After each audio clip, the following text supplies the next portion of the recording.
Mchezo ulikuwa mgumu kwa kiasi. Kwanza tunabudi kumshukuru Mwenyezi Mungu kwa salama leo, lakini mchezo ulikuwa mgumu sana kwa sababu watu walikuja kwa kutafuta matokeo, walikuja kupush, lakini tulituliza akili, kupata maelekezo ya mwalimu, tunaondoka na ushindi. Kucheza na timu ambayo iko tufu hivi, inafika sana mbele. Ni kama wachezaji wao unajisikia sana kwa nini? Mchezo mpira ni kujiandaa. Kitu ambacho tumekutana nacho uwanjani ukubaliane nacho. Kweli wenzetu walikuja sana kwa nafasi kubwa, lakini tumeendelea kuwa wavumilivu na tumepambana tumepata matokeo.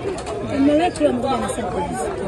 Mechi ya kwanza alikuwa anafanya sana nyuma.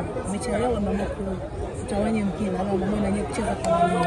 Sasa ukiangalia jinsi ambavyo mechi ya kwanza na mechi ya pili, jinsi ya kabili ilikuwa ni ngumu sana. Ilikuwa ni ngumu kwa sababu kule kwao tumewafunga wengine na huko walikuwa wanataka kupush ili wapate matokeo, lakini tumeendelea kuheshimu kama limereki na sisi tukatumia kubwa wetu tukapata matokeo. Umevuka hatua inafuata.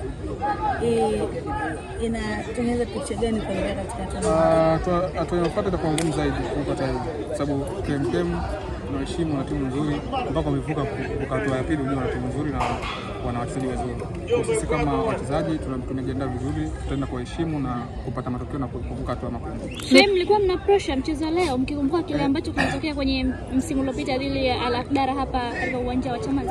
Yes, tulikuwa tuna pressure kubwa kwa sababu watu walikuja kwa press nyingi sana, lakini sisi tumefuata maelekezo ya walimu, tukaendelea kupunguza pressure, kupata matokeo.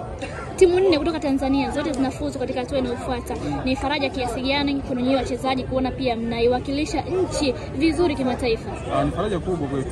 Kwa tunashukuru sana kwa na pia na wetu na support ili kufanya vizuri katika hatua hii ya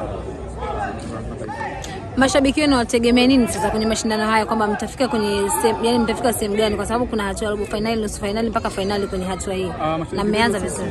Cha kuambia ni kutusupport sisi kama wachezaji wao, tuendelea kupambana kadri ya uwezo wetu ili timu kuifikisha makundi mara ya kwanza. Hatua inafuata mnaenda Zanzibar dhidi ya KMK, sehemu ambayo imekuwa na kutengeneza pesa.